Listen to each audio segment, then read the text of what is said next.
નમસ્કાર વિદ્યાર્થી મિત્રો, આજે આપણે એકમ કસોટીમાં વિજ્ઞાનના જેટલા પ્રકરણ પૂછાવાના છે એમાંથી કેવા કેવા પ્રશ્નો પૂછાઈ શકે એની આપણે ચર્ચા કરવાની છે। તો આપણે પહેલા પ્રકરણ 1ની વાત કરશું, રાસાયણિક પ્રક્રિયાઓ અને સમીકરણો।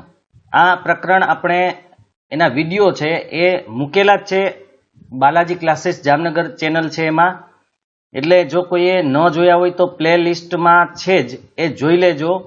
તમે ચેનલ ખોલશો એટલે તમને બાલાજી ક્લાસીસ જામનગર ચેનલ ખોલશો એટલે સામે પ્લે લિસ્ટ હશે, ઉપર લખેલું વિડીયોઝ ને હોમ ને પ્લે લિસ્ટ લખેલું હશે। તો તમે પ્લે લિસ્ટમાં જશો એટલે એમાં લખેલું હશે વિજ્ઞાન પ્રકરણ 1, એમાં બધા ભાગો હશે અને એના પ્રશ્ન અને જવાબ પણ હશે, સમીકરણો જે સંતુલિત કરવાના છે એ પણ હશે, એટલે એ તમે એમાં જોઈ લેજો। એ ઉપરાંત નાના નાના જે પ્રશ્નો અંદરથી આપણને મળી શકે એવા પ્રશ્નોની આપણે ચર્ચા કરવાની છે।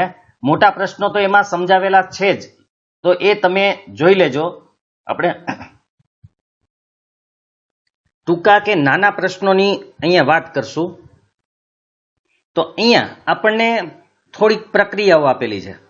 ઉનાળામાં ઓરડાના તાપમાને દૂધને ખુલ્લું રાખવામાં આવે, લોખંડના તવા તપેલા કે ખીલાને ભેજવાળા વાતાવરણમાં ખુલ્લા રાખવામાં આવે, દ્રાક્ષનું આથવણ થાય, ખોરાક રંધાય, આપણા શરીરમાં ખોરાકનું પાચન થાય, આપણે શ્વાસ લઈએ। તો આ બધી પ્રક્રિયાઓ છે એ રાસાયણિક પ્રક્રિયાઓ છે અને આપણા રોજિંદા જીવનમાં ઉપયોગમાં આવે છે। તો તમને પ્રશ્ન પૂછી શકે કે આપણા રોજિંદા જીવનમાં ઉપયોગી હોય એવી રાસાયણિક પ્રક્રિયાઓ અથવા તો આપણે રોજિંદા જીવનમાં ઉપયોગ કરતા હોય એવી રાસાયણિક પ્રક્રિયાઓ કઈ કઈ, તો આમાંથી તમારે નામ કોઈ પણ લખવાનું છે, કેટલી પૂછે એ મુજબ, 2 પૂછે તો 2, 3 પૂછે તો 3। બીજું કે અહીંયા રાસાયણિક પ્રક્રિયા થાય ત્યારે એની પ્રકૃતિ એટલે કે એની ઓળખ એટલે કે બંધારણ બદલાઈ જાય છે, એ પણ યાદ રાખજો, એનું બંધારણ બદલાય છે। ઘણી વખત ભૌતિક અને રાસાયણિક બંને ફેરફાર થાય, રાસાયણિક ફેરફાર થવો એટલે બંધારણમાં ફેરફાર થવો, તો બંને ફેરફાર થતા હોય છે।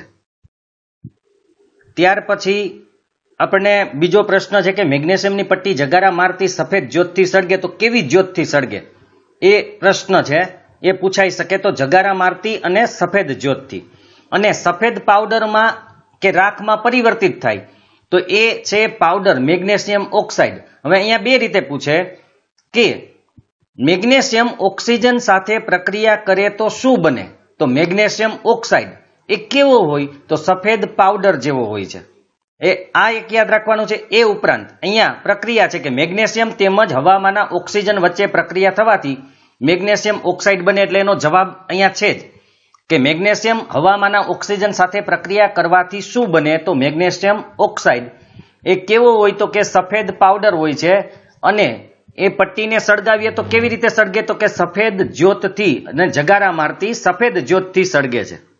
ત્યાર પછીના પ્રશ્નની વાત કરીએ તો કોઈ રાસાયણિક પ્રક્રિયા થઈ કે નહીં અથવા થઈ છે એ કેવી રીતે નક્કી કરી શકાય, બરાબર યાદ રાખજો। કોઈ રાસાયણિક પ્રક્રિયા થઈ છે કેવી રીતે નક્કી થાય, તો કે એક અવસ્થામાં પરિવર્તન થાય એટલે કે એની અવસ્થા, એની સ્થિતિ બદલે, ઘન, પ્રવાહી કે વાયુ એમાંથી કોઈ પણ એનો ફેરફાર થઈ શકે, એના રંગમાં પરિવર્તન આવી શકે, કોઈ પણ વાયુ ઉત્પન્ન થાય અથવા તો તાપમાનમાં પરિવર્તન કે ફેરફાર થાય તો રાસાયણિક પ્રક્રિયા થઈ છે એમ કહી શકાય।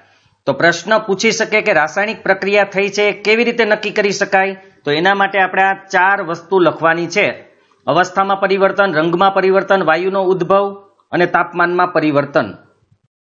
ત્યાર પછી શાબ્દિક સમીકરણ, શાબ્દિક એટલે શબ્દોમાં રજૂ કરવાનું છે તમારું સમીકરણ, કારણ કે કોઈ પણ રાસાયણિક પ્રક્રિયાનું જે વર્ણન છે એ લાંબુ હોય તો એને ટૂંકા સ્વરૂપે રજૂ કરવા માટે શાબ્દિક સમીકરણ વપરાય છે। અહીંયા તમે જે જોઈ શકો છો એ મેગ્નેશિયમ ઓક્સાઇડ બનવા માટેની જે રાસાયણિક પ્રક્રિયા છે એનું શાબ્દિક સમીકરણ છે, એટલે તમને કદાચ પૂછે કે મેગ્નેશિયમ ઓક્સાઇડ ઉત્પન્ન થાય તે રાસાયણિક પ્રક્રિયાનું શાબ્દિક સમીકરણ લખો, તો મેગ્નેશિયમ પ્લસ ઓક્સિજન બરાબર મેગ્નેશિયમ ઓક્સાઇડ, આગળ પ્રક્રિયક છે ને આ નિપજ છે, આ શાબ્દિક સમીકરણ છે। બીજું પ્રક્રિયકો, પ્રક્રિયામાં ભાગ લેતા તત્વો કે પદાર્થોને પ્રક્રિયકો કહેવાય, અને પ્રક્રિયા દરમિયાન જે નવો પદાર્થ બને તેને નિપજ કહેવાય છે, આ બરાબર યાદ રાખવાનું છે। બીજું, પ્રક્રિયકોને જે શાબ્દિક સમીકરણ છે એની ડાબી બાજુએ લખવામાં આવે છે અને નિપજોને એની જમણી તરફ લખવામાં આવે છે. બરાબર યાદ રાખજો. પ્રક્રિયકોને શાબ્દિક સમીકરણમાં ડાબી તરફ, જે એરો આપેલો હોય એરાની ડાબી તરફ, અને નિપજોને એરાની જમણી તરફ. એટલે એરો અહીંયા તીર શબ્દ વાપરેલો છે, તો તીરની ડાબી અને તીરની જમણી બાજુ નિપજો લખાય છે. ત્યાર પછી આ જે છે એ મેગ્નેશિયમ ઓક્સાઇડ બનવાનું રાસાયણિક સમીકરણ છે, પણ આ સમીકરણ સંતુલિત નથી, એટલે કે અસમતોલિત છે. માટે આવા સમીકરણને માળખાકીય રાસાયણિક સમીકરણ કહેવાય છે. તો તમને મેગ્નેશિયમ ઓક્સાઇડ જે રાસાયણિક પ્રક્રિયા છે બનવાની, એનું જો માળખાકીય રાસાયણિક સમીકરણ પૂછાય તો તમારે Mg+O2 એરો અને MgO લખવાનું છે. હવે અસમતુલિત સમીકરણ કોને કહેવાય? અસમતુલિત સમીકરણ અથવા અસમતોલિત સમીકરણ, તો કે સમીકરણની બંને તરફના દળ સમાન ન હોય અને એનો વીજભાર પણ સમાન ન હોય તો એ અસમતોલિત સમીકરણ છે. અને આ પ્રકારના રાસાયણિક સમીકરણને પ્રક્રિયા માટેનું માળખાકીય સમીકરણ કહેવાય છે. બરાબર યાદ રાખજો. જે અસમતોલિત સમીકરણ હોય એવા અસમતોલિત સમીકરણને રાસાયણિક પ્રક્રિયા માટેનું માળખાકીય રાસાયણિક સમીકરણ કહેવાય છે. ત્યાર પછી છે દળ સંચયનો નિયમ. દળ સંચયનો નિયમ લખો એવું પૂછવામાં આવે કે કહેવામાં આવે તો નીચે લખેલું છે, કોઈ પણ રાસાયણિક પ્રક્રિયામાં દળ એટલે કે દ્રવ્યનું સર્જન થતું નથી કે તેનો વિનાશ થતો નથી. એટલે કે કોઈ પણ રાસાયણિક પ્રક્રિયાની નિપજોમાં હાજર રહેલા તત્વોનું કુલ દળ એ પ્રક્રિયકોમાં હાજર રહેલા તત્વોના કુલ દળ જેટલું હોય. મતલબ કે તીરની બંને બાજુ જે પણ તત્વો છે એનું કુલ દળ સમાન હોય. આ દળ સંચયનો નિયમ છે. ત્યાર પછી છે રાસાયણિક સમીકરણોને સંતુલિત કરવાની પદ્ધતિને હીટ એન્ડ ટ્રાયલ પદ્ધતિ કહેવાય છે. તો રાસાયણિક સમીકરણોને સંતુલિત કરવા માટેની પદ્ધતિનું નામ હીટ એન્ડ ટ્રાયલ. બીજું, તમને કોઈ પણ સમીકરણ આપી અને એને સંતુલિત કરવાનું કહેશે, એ આપણે સમીકરણો આગળ જે પ્રશ્નોમાં આપેલા છે એનું આપણે જોયેલું જ છે, એટલે એ મુજબ તમારે સમતોલિત કરવાના છે. બંને બાજુની સંખ્યા સરખી કરી દેવાની છે. વીજભાર હોય તો વીજભાર પણ તમારે બંને બાજુ સરખો કરી દેવાનો છે. તો આ યાદ રાખજો, હીટ એન્ડ ટ્રાયલ. રાસાયણિક સમીકરણોને સમતોલિત કરવાની જે પદ્ધતિ છે એને હીટ એન્ડ ટ્રાયલ કહેવાય છે. ત્યાર પછી પ્રક્રિયકો અને નિપજોની વાયુરૂપ, પ્રવાહી, જલીય અને ઘન અવસ્થાઓને અનુક્રમે G, L, AQ અને S જેવા સંકેતો દ્વારા દર્શાવવામાં આવે છે. એટલે કે વાયુરૂપ અવસ્થા માટે G, પ્રવાહી અવસ્થા માટે L, જલીય માટે AQ, જેને એક્વેશિયસ કહેવાય છે. એક્વા એટલે પાણી, એના ઉપરથી એક્વેશિયસ એટલે જલીય એટલે કે પાણીમાં બનાવેલું, અને ઘન માટે S એટલે કે સોલિડ. તો આ યાદ રાખવાના છે. G એટલે ગેસ, L એટલે લિક્વિડ, AQ એટલે એક્વેશિયસ જે જલીય કહેવાય છે, અને S એટલે સોલિડ એટલે કે ઘન. તો આ ખાસ યાદ રાખજો. બીજું અહીંયા આપ્યું છે, પાણીમાં બનાવેલા દ્રાવણમાં પ્રક્રિયક અથવા નિપજ હાજર હોય તો એ જલીય એટલે કે એક્વેશિયસ એટલે કે AQ શબ્દ લખાય છે.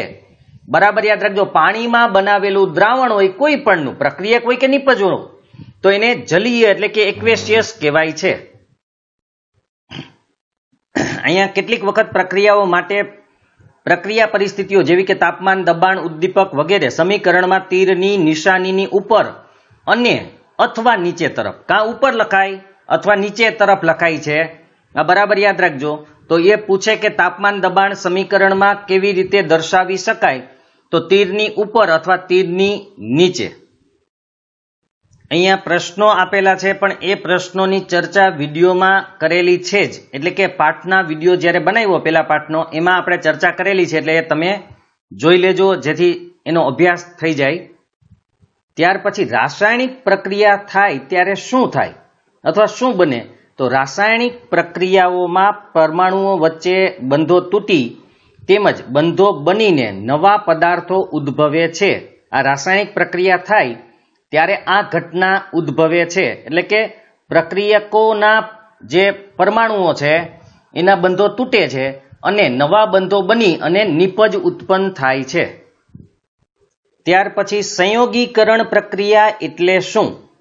તો એવી પ્રક્રિયા કે જેમાં બે કે તેથી વધુ પ્રક્રિયકોમાંથી એક જ નિપજનું નિર્માણ થાય તેને સંયોગીકરણ પ્રક્રિયા કહેવાય. બરાબર યાદ રાખજો, બે કે તેથી વધુ પ્રક્રિયકોમાંથી એક જ નિપજનું નિર્માણ થાય તો એને સંયોગીકરણ પ્રક્રિયા કહેવાય. સંયોગીકરણ પ્રક્રિયાના ઉદાહરણ તમને પૂછાય આ રીતે કે સંયોગીકરણ પ્રક્રિયા એટલે શું? ઉદાહરણ આપો, એક અથવા બે. તો એ ઉદાહરણ કયા છે એ પણ આપણે જોઈ લઈએ. સંયોગીકરણ પ્રક્રિયામાં કોઈ પણ બે પ્રક્રિયકો જોડાઈ નિપજ બને એવું કોઈ પણ ચાલશે. તમે ગમે તે લખી શકો છો, C+O2 CO2 લખી શકો, S+O2 SO2. આવા સરળ હોય એ તમારે યાદ રાખવાના છે. ખાસ કરીને C+O2 આને પણ આપણે સંયોગીકરણ પ્રક્રિયા કહી શકીએ, કારણ કે બે જોડાઈને એક નિપજ બને છે. S+O2 SO2 આવા સરળ જે હોય ને એ તમે યાદ રાખો તો વધારે સારું પડે, કારણ કે અઘરા કે મોટા સમીકરણો તમારે યાદ ન રાખવા. તો અહીંયા પણ આપણને આપેલું છે કોલસાનું સળગવું એ સંયોગીકરણ પ્રક્રિયા છે, એટલે C+O2 CO2. નીચે એની સ્થિતિ S, G અને G, કારણ કે કોલસો છે એ ઘન હોય, ઓક્સિજન વાયુ છે અને કાર્બન ડાયોક્સાઇડ પણ વાયુ છે એટલે G. બીજું તમે લખી શકો, આ પણ ઉદાહરણ છે જે સરળ છે કે H2 અને O2 માંથી પાણીનું નિર્માણ એટલે 2H2 + O2 2H2O. આ બરાબર યાદ રાખજો, આ સમતોલિત સમીકરણ જ લખવાનું છે આપણે. 2H2 + O2 તીર અથવા એરો અને 2H2O. 2H2 એટલે કે હાઇડ્રોજન છે એ વાયુ છે, ઓક્સિજન વાયુ છે અને પાણી એ લિક્વિડ એટલે કે પ્રવાહી છે. ત્યાર પછી છે ઉષ્માક્ષેપક રાસાયણિક પ્રક્રિયા. તો તમને પ્રશ્ન પૂછે ઉષ્માક્ષેપક રાસાયણિક પ્રક્રિયા કોને કહેવાય અને ઉદાહરણ. તો એવી રાસાયણિક પ્રક્રિયાઓ કે જેમાં નિપજોના નિર્માણની સાથે ઉષ્મા મુક્ત થતી હોય, એટલે કે ઉષ્મા છૂટી પડતી હોય, તો એને ઉષ્માક્ષેપક રાસાયણિક પ્રક્રિયા કહે છે. આની અંદર પણ તમે C+O2 CO2 વાળું લખી શકો છો, કારણ કે એમાં પણ ઉષ્મા છૂટી પડે છે. અથવા તો મિથેનનું અહીંયા છે જ, મિથેન વત્તા એટલે કે CH4 જે મિથેન છે પ્લસ 2O2 બરાબર CO2 અને 2H2 એ પણ ઉષ્માક્ષેપક પ્રક્રિયા છે. અને શ્વસન જે છે એ પણ ઉષ્માક્ષેપક પ્રક્રિયા છે. ત્યાર પછીનો પ્રશ્ન છે કાર્બોદિત પદાર્થોનું વિભાજન થઈ શું બને? તો ગ્લુકોઝ બને. કાર્બોદિત પદાર્થોનું વિભાજન થઈ ગ્લુકોઝ બને છે. અને ગ્લુકોઝ છે એ આપણા શરીરના કોષોમાં રહેલા ઓક્સિજન સાથે સંયોજાઈને આપણને ઉર્જા પૂરી પાડે છે. આ પ્રક્રિયાને શ્વસન કહેવાય. તો શ્વસન એટલે શું? આ બરાબર યાદ રાખજો. તો આપણા જે ખોરાકમાં ખાસ કરીને અહીંથી આપણે સ્ટાર્ટ કરીએ કે પાચન દરમિયાન ખોરાક વધુ સરળ પદાર્થોમાં વિભાજિત થાય છે. ઉદાહરણ તરીકે ભાત, બટેકા અને બ્રેડમાં કાર્બોદિત પદાર્થો હોય છે. આ કાર્બોદિત પદાર્થોનું વિભાજન થઈ ગ્લુકોઝ બને છે.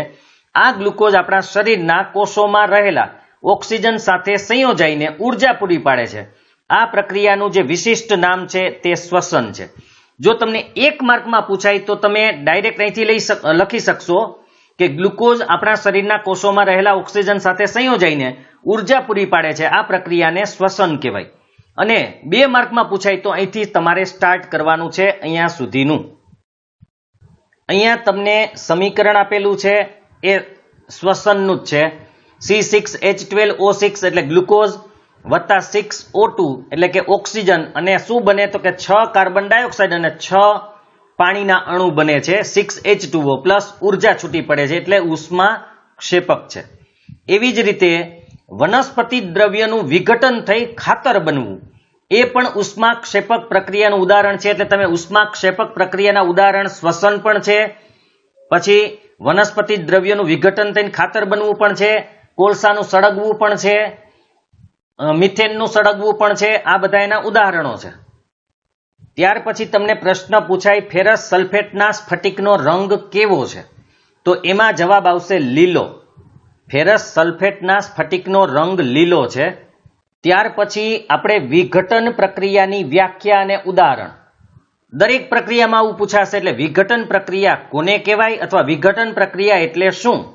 તો એક જ પ્રક્રિયક તૂટીને વધુ સરળ નિપજો આપે તો એ પ્રક્રિયાને વિઘટન કહેવાય. એટલે એક પ્રક્રિયકમાંથી વધુ નિપજો બને તો એને વિઘટન પ્રક્રિયા કહેવાય.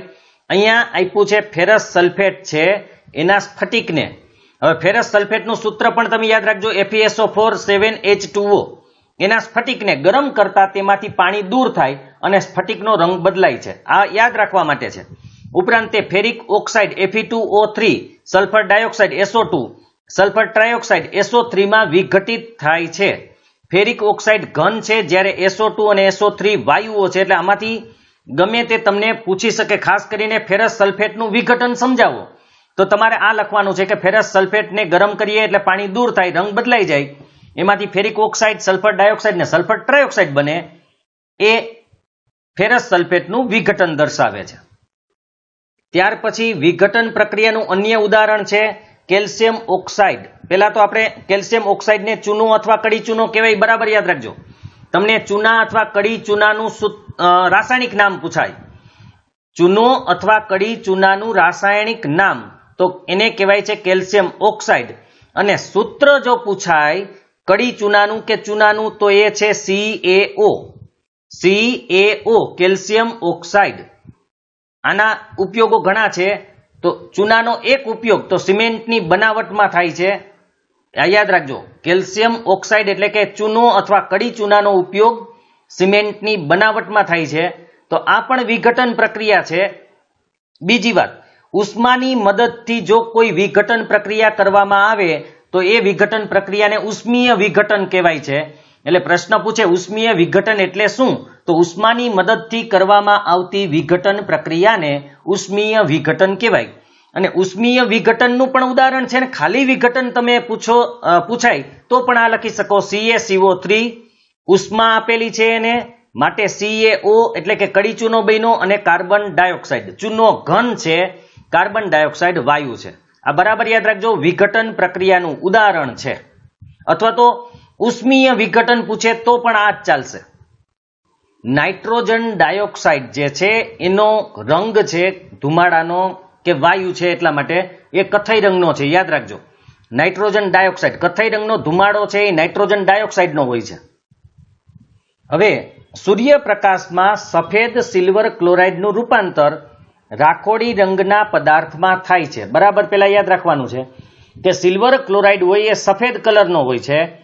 સૂર્યપ્રકાશમાં રાખવાથી એનો રંગ કેવો બની જાય, તો કે રાખોડી રંગ બની જાય છે. હવે આ શા માટે બને છે, તો કે પ્રકાશને કારણે સિલ્વર ક્લોરાઇડનું વિઘટન સિલ્વર અને ક્લોરીનમાં થવાને કારણે આમ બને છે.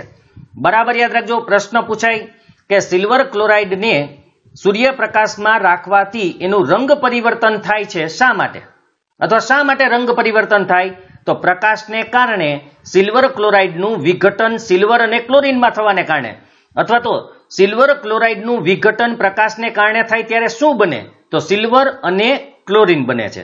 જે અહીંયા સૂત્ર પણ છે એ યાદ રાખવા માટે 2AgCl, સૂર્યપ્રકાશ આપો 2Ag પ્લસ Cl2, બંને ગેસ છે અહીંયા, અને સિલ્વર ક્લોરાઇડ છે એ ઘન છે.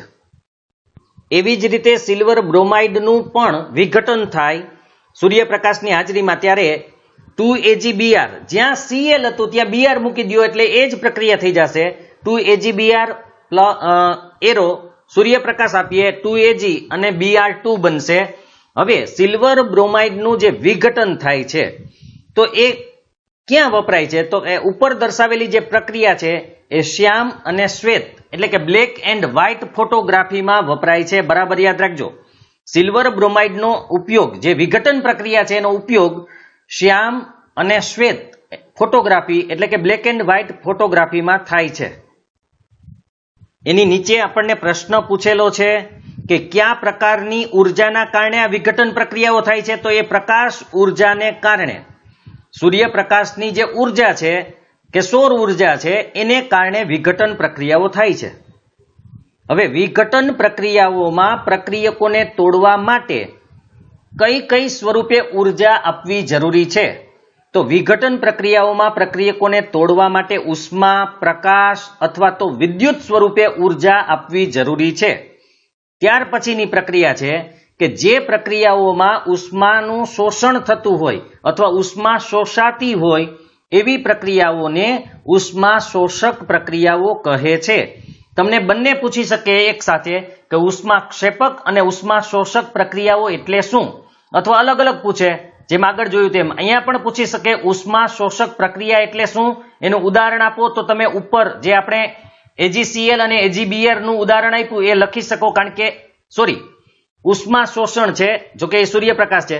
ઉષ્મા શોષક માટે તમે આપણે આગળ જે જોયું હતું કેલ્શિયમ કાર્બોનેટ CaCO3 વાળું ઉદાહરણ લખી શકો કે CaCO3 આપણે લખી શકીએ છીએ CaCO3 એરો, એમાં ઉષ્મા આપી હતી આપણે, ત્યાર પછી CaO કડી ચૂનો અથવા ચૂનો બનતો હતો અને કાર્બન ડાયોક્સાઇડ બનતો હતો. તો આ તમે ઉષ્મા શોષક પ્રક્રિયામાં લખી શકો, કારણ કે આમાં ઉષ્માનું શોષણ થઈ અને આ વિઘટન પ્રક્રિયા થાય છે. તો આ પ્રશ્નો છે એ પ્રશ્નોના જવાબ આપણે આગળ વિડીયોમાં જોયેલા જ છે, એટલે એ ખાસ તમે પણ જોઈ લેજો, કારણ કે આમાં ટૂંકા પ્રશ્નો પણ છે જ. અન્ય એક પ્રશ્ન છે, શા માટે લોખંડની ખીલી કથાઈ રંગની થાય છે? પણ એના માટે પ્રશ્ન આ રીતે પૂછશે કે લોખંડની ખીલીને કોપર સલ્ફેટના દ્રાવણમાં રાખવાથી શા માટે લોખંડની ખીલી કથાઈ રંગની થાય છે?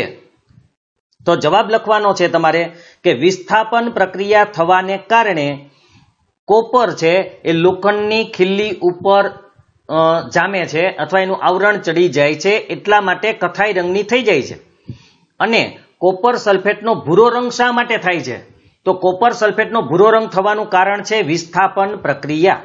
હવે જો તમને સમીકરણ પૂછે કે લોખંડની ખીલીને કોપર સલ્ફેટમાં મૂકતા કઈ પ્રક્રિયા થાય, તો વિસ્થાપન પ્રક્રિયા થાય. એનું સમીકરણ છે Fe વત્તા CuSO4 એરો FeSO4 વત્તા Cu. આમાં કઈ નથી, FeCu ની જગ્યાએ આવી જાય, Cu છૂટું પડી જાય, એટલે FeSO4 બની જાય CuSO4 ની જગ્યાએ, અને Cu છે એ છૂટું પડે, એટલા માટે આને વિસ્થાપન પ્રક્રિયા કહેવાય છે. એ વિસ્થાપિત થાય છે, દૂર થાય છે. તો અહીંયા વિસ્થાપન પ્રક્રિયા પણ કહેવાય છે. બરાબર યાદ રાખજો કે અહીંયા વિસ્થાપન પ્રક્રિયાનું વ્યાખ્યા આવી રીતે આપી છે, પણ આપણે કેવી રીતે લખવાની છે કે ઓછા સક્રિય તત્વના જલીય દ્રાવણમાંથી વધુ સક્રિય તત્વ અથવા તો ધાતુ, પણ તત્વ લખશું આપણે, વધુ સક્રિય તત્વ તેને તેના દ્રાવણમાંથી દૂર કરે એ પ્રક્રિયાને વિસ્થાપન પ્રક્રિયા કહેવાય. બરાબર યાદ રાખજો, ઓછા સક્રિય તત્વના જલીય દ્રાવણમાંથી વધુ સક્રિય તત્વ તેને તેના દ્રાવણમાંથી દૂર કરે તે પ્રક્રિયાને વિસ્થાપન પ્રક્રિયા કહેવાય. આ છે એ વિસ્થાપન પ્રક્રિયાનું ઉદાહરણ છે. એવી રીતે અહીંયા પણ વિસ્થાપન પ્રક્રિયાનું ઉદાહરણ છે, યાદ રાખવા સહેલા જ છે. Fe ની જગ્યાએ Zn લઈ લ્યો તો પણ એ જ થશે. ત્યાર પછી ઝિંક અને લેડ કોપર કરતા વધુ સક્રિય તત્વો છે, તે કોપરના સંયોજનમાંથી કોપરને વિસ્થાપિત કરે છે. તો પ્રશ્ન પૂછાય કે લેડ અને ઝિંક કોપરના સંયોજનમાંથી કોપરને શા માટે વિસ્થાપિત કરે છે? તો કે એના કોપર કરતા વધુ સક્રિય હોવાને કારણે. ત્યાર પછી છે પાણીમાં અદ્રાવ્ય હોય તેવા સફેદ પદાર્થનું નિર્માણ થાય છે. તો આ અદ્રાવ્ય પદાર્થને અવક્ષેપ કહેવાય. એટલે કે જ્યારે બે કે બેથી વધારે પદાર્થોને મિક્સ કરવામાં આવે અથવા તો બે કે બેથી વધારે પદાર્થો વચ્ચે પ્રક્રિયા થઈ અને પાણીમાં અદ્રાવ્ય હોય એવો સફેદ પદાર્થ બને તો એ અદ્રાવ્ય પદાર્થને અવક્ષેપ કહેવાય છે. બરાબર યાદ રાખજો, અવક્ષેપ એટલે શું? અને એવી કોઈ પણ પ્રક્રિયા કે જે અવક્ષેપ ઉત્પન્ન કરે છે તેને અવક્ષેપન પ્રક્રિયા કહેવાય. અવક્ષેપ ઉત્પન્ન કરતી પ્રક્રિયાને અવક્ષેપન પ્રક્રિયા કહેવાય. અહીંયા એનું ઉદાહરણ પણ આપણને આપેલું છે, Na2SO4 BaCl2. હવે આગળ સમજાવ્યું હતું છતાં પણ જોઈ લ્યો, અહીંયા આવી જાય અને Ba અહીંયા આવી જાય, માટે Na2 અને Cl2 એટલે 2NaCl બની જાય, અને Ba છે એ SO4 સાથે જોડાઈ જાય એટલે BaSO4 બની જાય. એકનું માથું એકનું પૂંછડું, એ રીતે મેં વિડીયોમાં પણ કીધેલું હતું કે આનું માથું છે એ આના પૂંછડા સાથે જોડાઈ જાય અને આનું માથું આના પૂંછડા સાથે જોડાઈ જાય. આ શોર્ટમાં યાદ રાખવા માટે છે. તો BaSO4 થઈ જાય અને Na2 છે અને Cl2 છે એટલે 2NaCl બની જાય. આ અવક્ષેપન પ્રક્રિયા અહીંયા છે, અથવા એને દ્વિવિસ્થાપન પ્રક્રિયા પણ કહેવાય છે. દ્વિવિસ્થાપન પ્રક્રિયાનું પણ આ ઉદાહરણ છે, યાદ રાખજો. આ દ્વિવિસ્થાપન પ્રક્રિયાનું પણ ઉદાહરણ છે. જે પ્રક્રિયાઓમાં પ્રક્રિયકો વચ્ચે આયનોની આપ-લે થતી હોય તેને દ્વિવિસ્થાપન પ્રક્રિયા કહે છે. તમને પ્રશ્ન પૂછે કે દ્વિવિસ્થાપન પ્રક્રિયા એટલે શું, તો તમારે આ જવાબ લખવાનો છે કે જે પ્રક્રિયાઓમાં પ્રક્રિયકો વચ્ચે આયનોની આપ-લે થતી હોય તો એને દ્વિવિસ્થાપન પ્રક્રિયાઓ કહેવાય. એનું ઉદાહરણ આપણે ઉપર જોયું તે છે. કોપર ઓક્સાઇડ, એનો કલર કાળો, કાળા રંગનું કોપર ઓક્સાઇડનું પડ, એ યાદ રાખજો. કોપર ઓક્સાઇડ અહીંયા કાળા કલર માટે છે. અને કોપરમાં ઓક્સિજન ઉમેરાઈને કોપર ઓક્સાઇડ બને છે, જેનું આ સમીકરણ છે 2Cu + O2, ઉષ્મા આપો 2CuO. જો પ્રક્રિયા દરમિયાન પદાર્થ ઓક્સિજન મેળવે તો એનું ઓક્સિડન થયું એમ કહેવાય, અને જો પ્રક્રિયા દરમિયાન ઓક્સિજન ગુમાવે તો રિડક્શન થયું તેમ કહેવાય. આ એક વ્યાખ્યા છે ઓક્સિડેશન રિડક્શનની, કે ઓક્સિજન મેળવે તો ઓક્સિડેશન અને ઓક્સિજન ગુમાવે તો રિડક્શન. આ પેલી વ્યાખ્યા છે, બીજી છે હજુ, પણ આ પણ એક યાદ રાખજો કે જો કોઈ પ્રક્રિયા દરમિયાન પદાર્થ ઓક્સિજન મેળવે તો એને શું કહેવાય, તો કે ઓક્સિડેશન, અને જો ગુમાવે ઓક્સિજન તો એને રિડક્શન કહેવાય છે. હવે બીજું એક વાત યાદ રાખજો કે અહીંથી પ્રક્રિયા દરમિયાન એક પ્રક્રિયક ઓક્સિડેશન પામે જ્યારે બીજો પ્રક્રિયક રિડક્શન પામે. બરાબર યાદ રાખજો, એક પ્રક્રિયક ઓક્સિડેશન પામે જ્યારે બીજો પ્રક્રિયક રિડક્શન પામે તો એવી પ્રક્રિયાઓને ઓક્સિડેશન રિડક્શન પ્રક્રિયા અથવા તો રેડોક્સ પ્રક્રિયા કહેવાય છે. બરાબર યાદ રાખજો. રેડોક્સ પ્રક્રિયા એટલે શું, તો એમાં એક પ્રક્રિયકનું ઓક્સિડેશન થાય ને બીજા પ્રક્રિયકનું રિડક્શન થાય તો એને રેડોક્સ પ્રક્રિયા કહેવાય છે. એના માટેનું ઉદાહરણ અહીંયા છે જ ઓક્સિડેશન રિડક્શન અથવા તો રેડોક્સ. CuO + H2, એને ઉષ્મા આપો તો Cu બને + H2O બને, એટલા માટે એને રેડોક્સ કહેવાય છે. કારણ કે હાઇડ્રોજનનું ઓક્સિડેશન થયું, કારણ કે એમાં ઓક્સિજન ઉમેરાઈ ગયો. જુઓ, જ્યારે કોપરનું રિડક્શન થયું કારણ કે એમાંથી ઓક્સિજન દૂર થઈ ગયો, અહીંયા ઓક્સિજન નથી, ઓક્સિજન દૂર થઈ ગયો એટલા માટે એનું રિડક્શન થયું. તો આ રીતે, એવી જ રીતે તમે આ પણ પ્રક્રિયા લખી શકો છો H2 + O2. જો કે અહીંયા 2H2O આવે અને અહીંયા 2H2 આવે, અહીંયા 2H2O. આ પણ ઓક્સિડેશન અને રિડક્શન દર્શાવે છે.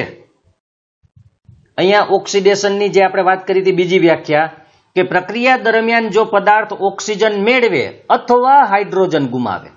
ઓક્સિજન મેળવે અથવા હાઇડ્રોજન ગુમાવે તો એને ઓક્સિડેશન થયું કહેવાય, અને પ્રક્રિયા દરમિયાન પદાર્થ જો ઓક્સિજન ગુમાવે અથવા હાઇડ્રોજન મેળવે તો એને રિડક્શન કહેવાય.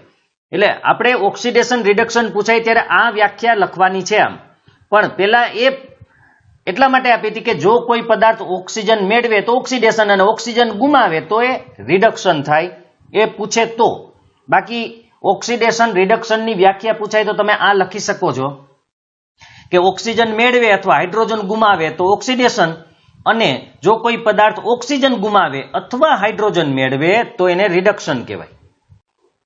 લાલાશ પડતા કથ્થઈ રંગના પાવડરનું આવરણ જામી જાય. કોના ઉપર, તો કે જે લોખંડની નવી વસ્તુ હોય એને થોડાક સમય પછી લાલાશ પડતા કથ્થઈ રંગનું પાવડરનું આવરણ જામે છે, એને કહેવાય છે લોખંડનું કટાવું. લોખંડનું કટાવું એટલે શું, તો કે લોખંડની કોઈ પણ વસ્તુ હોય એનો અમુક સમય બાદ એના ઉપર જે લાલાશ પડતા કથ્થઈ રંગના પાવડરનું પડ જામે છે એને કહેવાય છે લોખંડનું કટાવું. આ બરાબર યાદ રાખવાનું છે તમારે. ત્યાર પછી જ્યારે ધાતુ ઉપર તેની આસપાસના પદાર્થો જેવા કે ભેજ, એસિડ વગેરેનો હુમલો થાય એટલે કે એની અસર થાય ત્યારે તેનું ક્ષયન થયું એમ કહેવાય. ક્ષયન થયું એમ ક્યારે કહેવાય, તો કે જ્યારે ધાતુ ઉપર એની આસપાસના જે પદાર્થો ભેજ, એસિડ વગેરેનો હુમલો થાય કે એની અસર થાય ત્યારે ક્ષયન થયું એમ કહેવાય, અને આ પ્રક્રિયાને ક્ષારણ કહેવાય છે. પછી જ્યારે તેલ અથવા ચરબીનું ઓક્સિડેશન થાય ત્યારે તે ખોરું થઈ જાય. એટલે બરાબર યાદ રાખજો, કોઈ પણ પદાર્થ કે ખોરાક ખોરો ક્યારે થઈ જાય, તો તેલ અથવા ચરબીનું ઓક્સિડેશન થાય ત્યારે. અને જ્યારે કોઈ પદાર્થ ખોરો થઈ જાય ત્યારે શું થાય તો કે એની વાસ તથા સ્વાદ બદલાઈ જાય છે. સ્વાદ અને વાસ બદલાઈ જાય છે. હવે એ સ્વાદ અને વાસ ન બદલાય એટલે કે ખોરું થતા અટકાવવા માટે શું કરી શકાય તો ખોરું થતા અટકાવવા માટે ઓક્સિડેશનનો પ્રતિકાર કરે તેવા પદાર્થો એટલે કે એન્ટીઓક્સિડન્ટ પદાર્થો ઉમેરવામાં આવે છે. આ બરાબર યાદ રાખજો. અને બીજું છે કે ચિપ્સ એટલે કે કાતરી બનાવવા વાળા ચિપ્સનું ઓક્સિડેશન થતું અટકાવવા માટે બેગમાં કયો વાયુ ભરે છે તો કે નાઇટ્રોજન જેવો નિષ્ક્રિય વાયુ ભરે છે, જેથી એનું ઓક્સિડેશન ન થાય અને એ ખોરું ન થાય એટલા માટે. આ પણ યાદ રાખવાનું છે. તો અહીંયા જે પ્રશ્નોના જવાબ છે એની ચર્ચા આપણે કરી ગયા જ છીએ.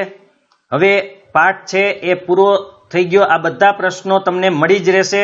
આ સ્વાધ્યાયના જેટલા પ્રશ્નો છે એ તમને પહેલા પાઠનો જે છેલ્લો વિડીયો હોય એમાં મળશે. એટલે કે તમે પ્લે લિસ્ટ જોશો ત્યારે તમને છેલ્લો ભાગ જે હશે એમાં આ બધા પ્રશ્નોના જવાબ મળી રહેશે.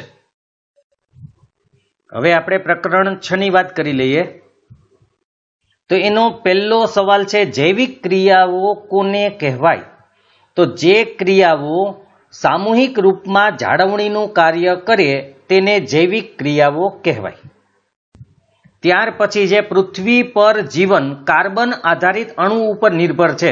પ્રશ્ન પૂછાય પૃથ્વી ઉપરનું જીવન કોના ઉપર આધારિત છે? તો એ કાર્બન ઉપર આધારિત છે અથવા તો કાર્બન આધારિત અણુ ઉપર નિર્ભર કરે છે. કોના ઉપર નિર્ભર કરે તો કે કાર્બન આધારિત અણુઓ ઉપર નિર્ભર કરે છે અથવા તો આધાર રાખે છે. ત્યાર પછી શ્વસનની પાછી એક વ્યાખ્યા છે અહીંયા કે શરીરની બહારથી ઓક્સિજનને ગ્રહણ કરી અને કોષોની આવશ્યકતા કે જરૂરિયાતને અનુલક્ષીને ખાદ્ય સ્ત્રોતનું વિઘટનમાં ઉપયોગ કરવાની ક્રિયાને શ્વસન કહેવાય. એટલે આ શ્વસનની વ્યાખ્યા છે. ત્યાર પછીનો પ્રશ્ન છે કે એક કોષીય સજીવના કિસ્સામાં સંપૂર્ણ સપાટી પર્યાવરણની સાથે સંપર્કમાં રહે છે, તેથી તેઓને ખોરાક ગ્રહણ કરવા માટે કે વાયુઓની આપલે કરવા માટે કે ઉત્સર્ગ પદાર્થ કે નકામા પદાર્થોના નિકાલ માટે કોઈ વિશિષ્ટ અંગની જરૂરિયાત હોતી નથી. તો બરાબર યાદ રાખજો કે આમાં પ્રશ્ન પૂછે કે એક કોષીય સજીવોને શા માટે વિશિષ્ટ અંગની જરૂરિયાત હોતી નથી તો એનું કારણ છે એની સંપૂર્ણ સપાટી પર્યાવરણની સાથે સંપર્કમાં રહે છે માટે. ત્યાર પછી બહુકોષીય સજીવોમાં બધા કોષો પોતાની આસપાસના પર્યાવરણની સાથે સીધા સંપર્કમાં હોતા નથી. આથી બધા કોષોની જરૂરિયાતની પૂર્તિ સામાન્ય પ્રસરણ દ્વારા થતી નથી. તો પ્રશ્ન પૂછાય કે બહુકોષીય સજીવોમાં સામાન્ય પ્રસરણ છે એ શા માટે થતું નથી અથવા શા માટે પ્રસરણથી કોષોની જરૂરિયાત પૂરી કરી શકાતી નથી? તો એનો જવાબ છે કે સજીવોમાં બહુકોષીય જે સજીવો છે એમાં બધા કોષો પોતાની આસપાસના પર્યાવરણની સાથે સીધા સંપર્કમાં હોતા નથી. અને એક કોષીય સજીવમાં પ્રસરણની ક્રિયા થાય છે કારણ કે એની આખી સપાટી પર્યાવરણની સાથે સંપર્કમાં હોય છે. ત્યાર પછી છે ઉત્સર્જનની વ્યાખ્યા અહીંયા છે. ઉત્સર્જન એટલે શું?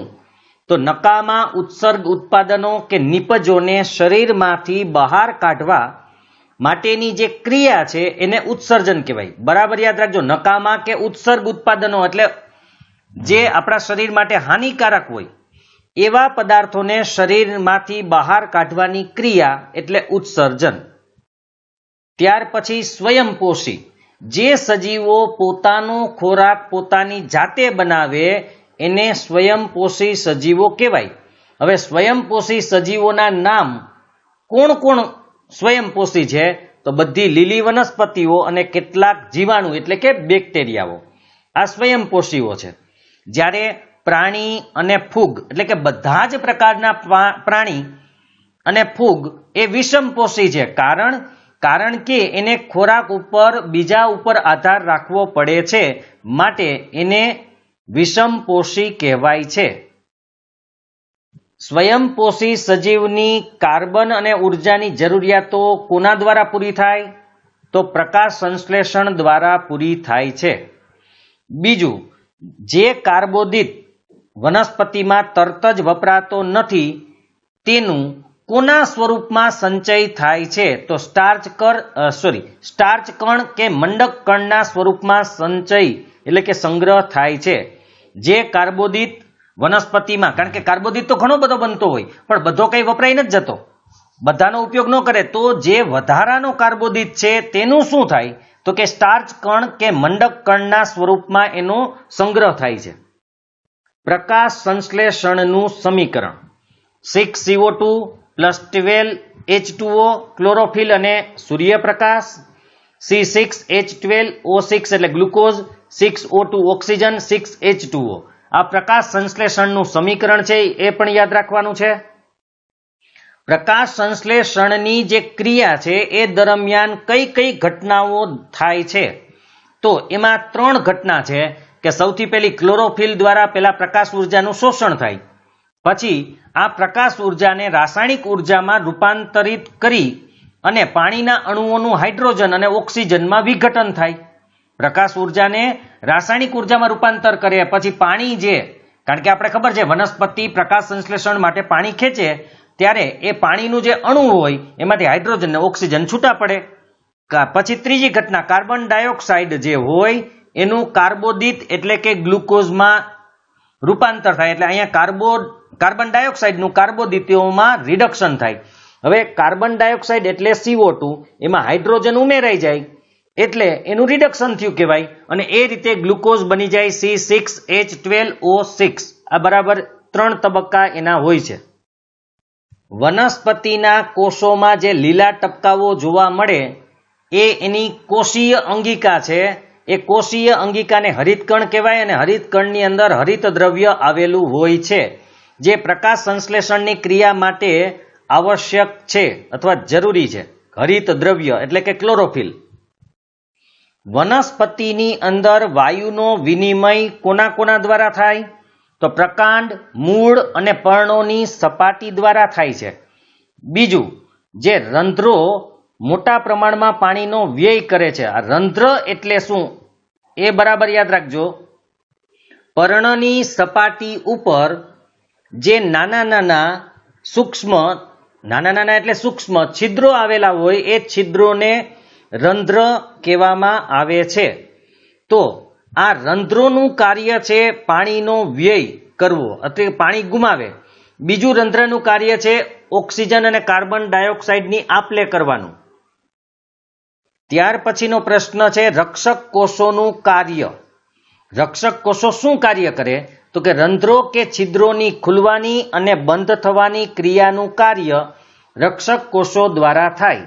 અથવા તો પ્રશ્ન એમ પૂછે કે રંધ્રો કે છિદ્રોની ખુલવાની કે બંધ થવાની ક્રિયાનું કાર્ય કોણ કરે છે? તો રક્ષક કોષો. હવે કેવી રીતે ખુલ બંધ થાય છે? તો રક્ષક કોષોમાં જ્યારે પાણી અંદર આવે ત્યારે એ ફૂલે છે અને રંધ્રના છિદ્રને ખોલે છે. પાણી ભરાઈ જાય એટલે ફૂલી જાય એટલે ખુલી જાય. તેવી જ રીતે રક્ષક કોષોમાં જ્યારે સંકોચન થાય ત્યારે પાણી બહાર નીકળી જાય, એને કારણે છિદ્ર બંધ થઈ જાય. હવે કેટલાક એવા સજીવો છે કે જે પોષક પદાર્થોનું વિઘટન શરીરની બહાર કરે છે અને પછી એનું શોષણ કરે છે. તો પોષક પદાર્થોનું વિઘટન શરીરની બહાર કરતા હોય અને પછી એનું શોષણ કરતા હોય એવા સજીવોના નામ છે બ્રેડ મોલ્ડ, ઈસ્ટ અને મશરૂમ એટલે કે આ ફૂગ. ખાસ કરીને આ ફૂગ જે છે એ પોષક પદાર્થોનું વિઘટન શરીરની બહાર કરે છે. તો કયા કયા સજીવો પોષક પદાર્થોનું વિઘટન શરીરની બહાર કરે? બ્રેડ મોલ્ડ, ઈસ્ટ અને મશરૂમ. પછી અન્ય સજીવો પોષક પદાર્થોનું સંપૂર્ણ અંતઃગ્રહણ કરે છે અને તેનું પાચન શરીરની અંદર કરે છે. એમાં આવે બધા જ ઉચ્ચ કક્ષાના સજીવો અથવા પ્રાણીઓ. ત્યાર પછી અમરવેલ, ઓર્કિડ, ઉધઈ, જૂ, જડો અને પટ્ટીકૃમિ. આ બધા પરોપજીવી પોષણ દર્શાવે છે. એની પોષણની રીત છે એ પરોપજીવી છે, એટલે પરોપજીવી પોષણની રીત દર્શાવે છે. ત્યાર પછી અમીબામાં પોષણ. અહીંયા અમીબા કેવી રીતે ખોરાક મેળવે એ આખો પ્રશ્ન અહીંયા આપેલો જ છે. એ પણ પૂછાઈ શકે એવો છે. એ આખો પ્રશ્ન જ છે કે પેલા એના જે પ્રવર્ધો હોય એ પ્રવર્ધો છે એ પ્રવર્ધોની મદદથી ખોરાક ગ્રહણ કરે છે.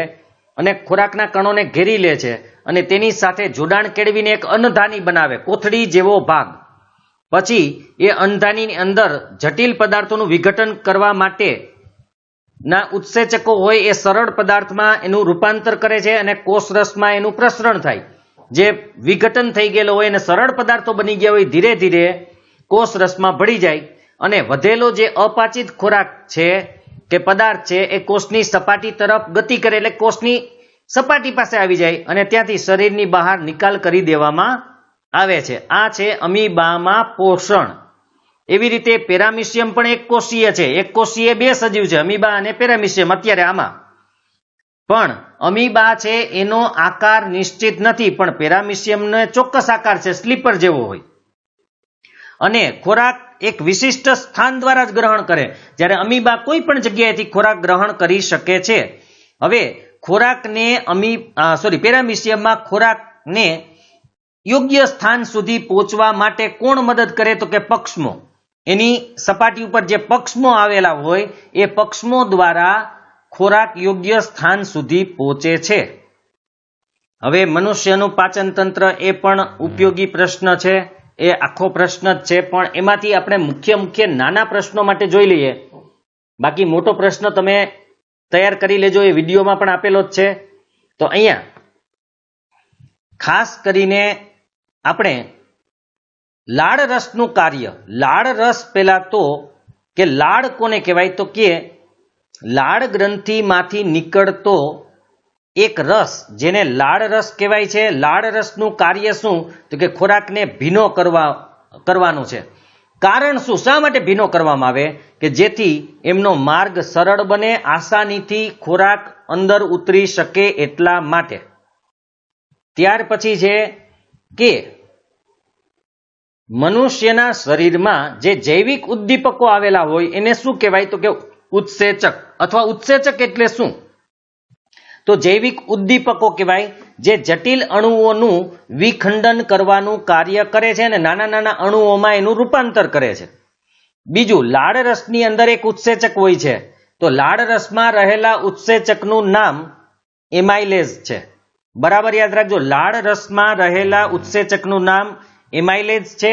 તે એનું કાર્ય શું? એમાઇલેઝનું તે સ્ટાર્ચના જટિલ અણુનું શર્કરામાં ખંડિત કરી, એટલે કે વિખંડન કરી અને રૂપાંતરણ કરે છે. મતલબ કે સ્ટાર્ચનું શર્કરામાં રૂપાંતર કરવાનું કાર્ય છે. ત્યાર પછી છે જીભનું કાર્ય. જીભ શું કાર્ય કરે? તો કે ખોરાકને ચાવવા દરમિયાન જીભ ખોરાકને લાળ રસની સાથે સંપૂર્ણ ભેળવવાનું કાર્ય કરે છે. મનુષ્યના શરીરમાં જઠર ગ્રંથિઓ, એટલે કે જઠરની અંદર જઠર ગ્રંથિઓ આવેલી હોય. આ ગ્રંથિઓમાં શું આવેલું હોય? તો હાઇડ્રોક્લોરિક એસિડ હોય, પ્રોટીન પાચક ઉત્સેચક એટલે કે પેપ્સિન, પ્રોટીનનું પાચન કરે એવો એક ઉત્સેચક હોય. આ યાદ રાખજો, પ્રોટીનના પાચન માટે વપરાતો ઉત્સેચક પેપ્સિન છે. અને ત્રીજી વસ્તુ જઠરમાં આવેલી હોય શ્લેષ્મ, એટલે કે ચીકણો પદાર્થ આવેલો હોય. હવે હાઇડ્રોક્લોરિક એસિડ શું કાર્ય કરે? તો કે એસિડિક માધ્યમ તૈયાર કરે છે, જે પેપ્સિન ઉત્સેચકની પ્રક્રિયામાં મદદરૂપ થાય છે. એટલે કે પેપ્સિન છે એ સક્રિય થાય, એને કારણે એસિડિક માધ્યમમાં પેપ્સિન સક્રિય થાય અને એ પ્રોટીનનું પાચન કરી શકે. ત્યાર પછીનો પ્રશ્ન કે જઠરમાંથી નાના આંતરડામાં આવતો ખોરાક છે એનું નિયંત્રણ કોના દ્વારા થાય? તો એનું નિયંત્રણ મુદ્રિકા સ્નાયુ પેશી એટલે કે નિજઠર વાલ્વ દ્વારા થાય. જઠરમાંથી નાના આંતરડામાં પ્રવેશતા ખોરાકનું નિયંત્રણ કોણ કરે? મુદ્રિકા સ્નાયુ પેશી અથવા નિજઠર વાલ્વ. ત્યાર પછીનો પ્રશ્ન છે, નાનું આંતરડું પાચન માર્ગનો સૌથી લાંબામાં લાંબો ભાગ.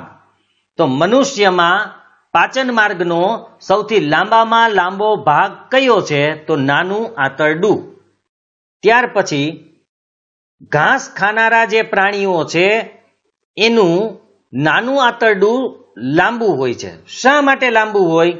તો ખાસ કરીને ઘાસ ખાનારા જે શાકાહારી પ્રાણીઓ છે એને સેલ્યુલોઝનું પાચન કરવા માટે લાંબા નાના આંતરડાની જરૂરિયાત છે.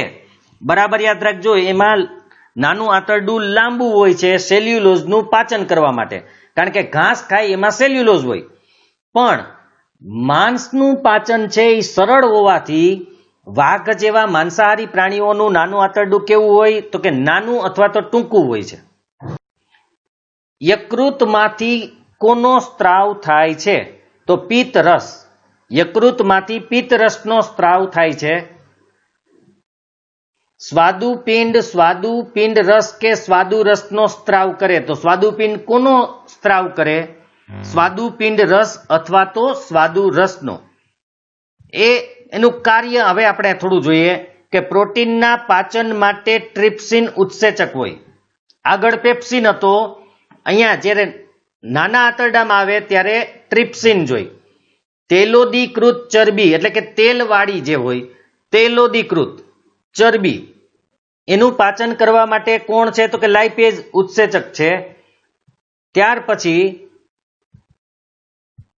ઉત્સેચકો દ્વારા પ્રોટીનનું શેમાં રૂપાંતર થાય તો પ્રોટીનનું એમિનો એસિડમાં થાય. ત્યાર પછી જટિલ કાર્બોદિત જે પદાર્થ છે એનું રૂપાંતર શેમાં થાય તો જટિલ કાર્બોદિતોનું ગ્લુકોઝમાં થાય અને ચરબીનું ફેટી એસિડ અને ગ્લિસરોલમાં રૂપાંતર થાય.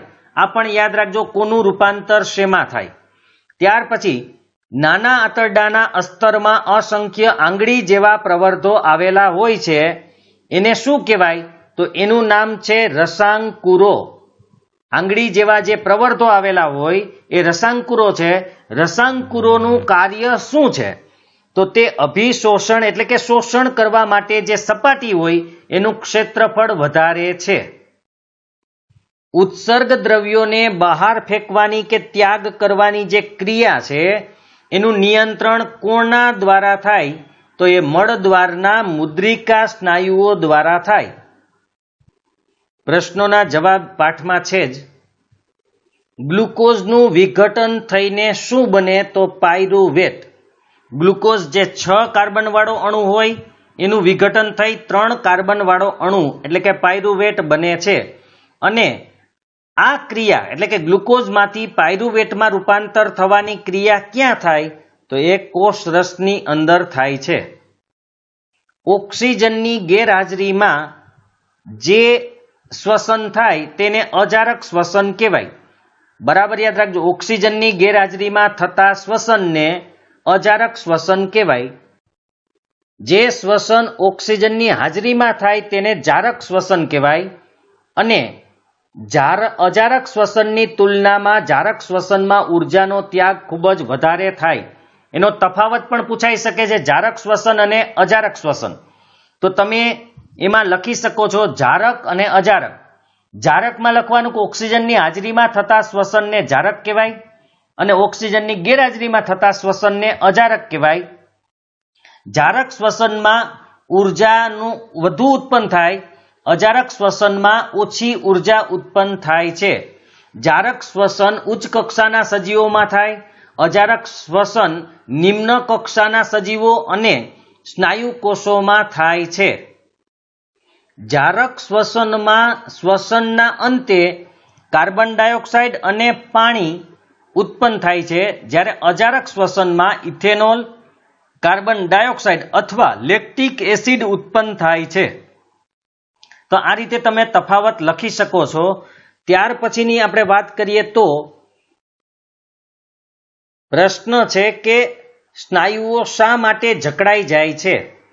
તો સ્નાયુ પેશીમાં જ્યારે ઓક્સિજનનો અભાવ હોય ત્યારે પાયરુવેટ છે એ 3 કાર્બન વાળા અણુ લેક્ટિક એસિડમાં રૂપાંતર થાય છે. બરાબર યાદ રાખજો, જ્યારે સ્નાયુ પેશીમાં ઓક્સિજનનો અભાવ હોય ત્યારે પાયરુવેટનું રૂપાંતર લેક્ટિક એસિડમાં થાય છે અને અચાનક કોઈ પ્રક્રિયા થવાથી આપણી સ્નાયુ પેશીમાં લેક્ટિક એસિડનું નિર્માણ થવાને લીધે સ્નાયુઓ જકડાઈ જાય છે. હવે આપણે ગ્લુકોઝનું પાયરુવેટમાં રૂપાંતર થાય એ આપણે ખબર છે. એ ક્રિયા ક્યાં થાય તો કે કોષરસમાં. ત્યાર પછી ઈસ્ટમાં ઓક્સિજનની ગેરહાજરીમાં શ્વસન થાય એટલે કે અજારક શ્વસન થાય. એ અજારક શ્વસનના અંતે ethanol plus carbon dioxide plus ઉર્જા ઉત્પન્ન થાય છે. એ પણ કોષરસમાં જ થતી ક્રિયા છે. એવી રીતે આપણી જે સ્નાયુ પેશી છે એમાં પણ ઓક્સિજનના અભાવે અજારક શ્વસન થાય અને એ શ્વસનના અંતે લેક્ટિક એસિડ અને ઉર્જા ઉત્પન્ન થાય. આ ક્રિયા પણ કોષરસમાં જ થાય. જ્યારે ઉચ્ચ કક્ષાના સજીવોમાં ઓક્સિજનની હાજરીમાં જે શ્વસન થાય તેને જારક શ્વસન કહેવાય. આ ક્રિયા કણાભસૂત્રમાં થાય. આ ક્રિયાને અંતે કાર્બન ડાયોક્સાઇડ પ્લસ પાણી અને પ્લસ ઉર્જા ઉત્પન્ન થાય છે. કોષીય શ્વસન દ્વારા મુક્ત થતી ઉર્જા શેમાં સંગ્રહ પામે છે અથવા શેમાં સંશ્લેષણ પામે છે? તો એટીપી નામના અણુમાં. એટીપીનું કાર્ય શું છે? ઉર્જાનો સંગ્રહ કરવાનું છે અને જરૂરિયાત હોય ત્યારે ઉર્જા મુક્ત કરી અને ઉર્જા આપે છે. હવે મનુષ્યનું શ્વસન તંત્ર આપણે છે જ એ પણ આઈએમપી પ્રશ્ન છે, એ આખો પ્રશ્ન આમાં આપેલો જ છે. પણ મુખ્ય મુદ્દા જોઈ લઈએ કે નસકોરા દ્વારા હવા શરીરમાં લેવામાં આવે છે. ગ્રીવા કે કંઠનળીના પ્રદેશમાં કાસ્થીની વલયમય, વલય એટલે રીંગવાળી ગોળ ગોળ રચના હાજર હોય. એનું કાર્ય શું? તો એ હવાનો માર્ગ બંધ ન થઈ જાય એ જોવાનું કાર્ય કરે છે. એને બંધ થતી અટકાવે, આપણી શ્વાસ નળીને બંધ થતી અટકાવે કાસ્થીની બનેલી કડી હોય. કાસ્થી થોડી મજબૂત કે આમ કઠણ હોય છે, જેથી આપણી શ્વાસ નળી બંધ ન થઈ જાય એ જોવાનું કાર્ય કાસ્થીની જે વલયમય રચના છે એ કરે છે. અહીંયા આકૃતિમાં તમે જોઈ શકો છો કાસ્થીની કડીઓ કે રીંગો આવેલી છે જેને વલય કહેવાય. આપણે જેમ ગેંડીનો પાઇપ હોય એમાં જેમ વચ્ચે રીંગો આવેલી હોય જેને કારણે પાઇપ વળે નહીં, એવી જ રીતે આ કાર્ય કરે છે. ફેફસાની અંદર આ માર્ગ એટલે કે જે શ્વાસ નળી છે એ શ્વાસ નળીના અંતે નાની નાની નલિકાઓમાં વિભાજન થાય અને શ્વાસ નલિકાના જે અંત થઈ જાય નાની નાની નલિકાઓ જેને શ્વાસ વાહિકા કહેવાય. આ શ્વાસ વાહિકાના છેડે જે ફુગા જેવી રચના હોય છે એને વાયુકોષ્ઠ કહેવાય છે. બરાબર યાદ રાખજો, શ્વાસ નલિકાના છેડે જે ફુગા જેવી રચના હોય એને વાયુકોષ્ઠ કહેવાય. વાયુકોષ્ઠનું કાર્ય છે વાત વિનિમય, એટલે કે વાયુઓની આપ લે કરવાનું, કાર્બન ડાયોક્સાઇડ બહાર કાઢવાનું, ઓક્સિજન લેવાનું. ત્યાર પછી મનુષ્યમાં રહેલ શ્વસન રંજક દ્રવ્ય કણ કયું છે? તો હિમોગ્લોબિન. શ્વસન રંજક જેને કારણે આપણો રુધિરનો જે રંગ છે એ લાલ છે એ હિમોગ્લોબિન છે. અને હિમોગ્લોબિન શું કરે? તો ઓક્સિજન માટે ઊંચી બંધન ઉર્જા ધરાવે છે, એટલે કે ઓક્સિજન સાથે સંયોજાય અને શરીરના દરેક ભાગ સુધી પહોંચાડવાનું કાર્ય કરે છે. આ હિમોગ્લોબિન એટલે કે રંજક દ્રવ્ય કણ શેમાં આવેલા હોય? તો લાલ રંગના રક્તકણમાં આવેલા હોય છે. રુધિર કેવી પેશી છે? તો પ્રવાહી સંયોજક પેશી છે. રુધિરની અંદર જે પ્રવાહી માધ્યમ આવેલું હોય તેને શું કહેવાય? તો પ્લાઝમા અથવા રુધિર રસ. રુધિર રસની અંદર કોષો તરતા હોય છે, એક યાદ રાખવાનું છે. બીજું, ઓક્સિજનને રક્તકણો લઈ જાય છે, કારણ કે રક્તકણની અંદર કોણ હોય? હિમોગ્લોબિન હોય ને હિમોગ્લોબિન સાથે સંયોજાઈ જાય એટલે દરેક ભાગ સુધી ઓક્સિજન પહોંચાડવાનું કાર્ય કોનું છે? તો એ રક્તકણોનું છે. હૃદય કેવું અંગ છે? તો એક સ્નાયુલ અંગ છે. હૃદયનું કદ કેટલું? તો આપણી મુઠ્ઠીના કદ જેટલું. ઓક્સિજન યુક્ત રુધિરને ઓક્સિજન વિહીન રુધિર એટલે કે કાર્બન ડાયોક્સાઇડ યુક્ત રુધિર સાથે ભળતા અટકાવવા માટે હૃદયમાં કઈ રચના આવેલી છે? તો હૃદય ખંડોમાં વિભાજિત છે, જેથી ઓક્સિજન યુક્ત એટલે કે શુદ્ધ રુધિર અને કાર્બન ડાયોક્સાઇડ યુક્ત એટલે કે અશુદ્ધ રુધિર એકબીજામાં ભળે નહીં, મિક્સ ન થાય એટલા માટે ખંડો આવેલા છે. મનુષ્યનું હૃદય 4 ખંડોનું બનેલું હોય, આ બરાબર યાદ રાખજો. એમાં ઉપરના બંને ખંડોને કર્ણક કહેવાય અને નીચેના બંને ખંડોને ક્ષેપક કહેવાય છે. ક્ષેપકોની દિવાલ કર્ણકોની દિવાલ કરતા જાડી હોય છે. માંસલ અને જાડી, માંસ થોડું વધારે એટલે માંસલ અને જાડી હોય છે. અને રુધિર એ જ માર્ગે પાછું ન વહન પામે એ માટે એમાં વાલ્વ આવેલા હોય છે. ખાસ કરીને શિરાઓમાં વાલ્વ આવેલા હોય છે, જેથી રુધિર પાછું એ જ માર્ગે ન વળે. ઉભયજીવી પ્રાણીઓ કે સરીસૃપ જેવા પ્રાણીઓમાં હૃદય કેટલા ખંડ ધરાવે છે? તો ત્રિખંડીય એટલે કે 3 ખંડ ધરાવે છે.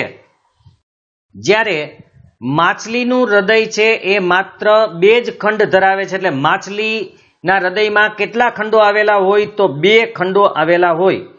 માછલીના શરીરમાં રુધિર છે એ હૃદયમાં એક ચક્રમાં એક જ વાર આવે છે. બરાબર યાદ રાખજો, માછલીના શરીરમાં રુધિર હૃદયમાં એક ચક્રમાં એક જ વાર આવે છે.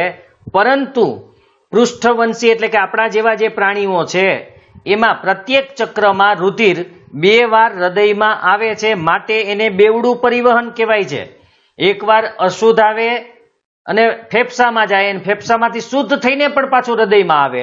માટે આપણે બેવડું પરિવહન છે, કારણ કે એક ચક્રમાં રુધિર 2 વખત હૃદયમાં આવે છે. ત્યાર પછી ધમની. આમ તો ધમની અને શિરા એનો તફાવત પૂછાય એવો હોય છે.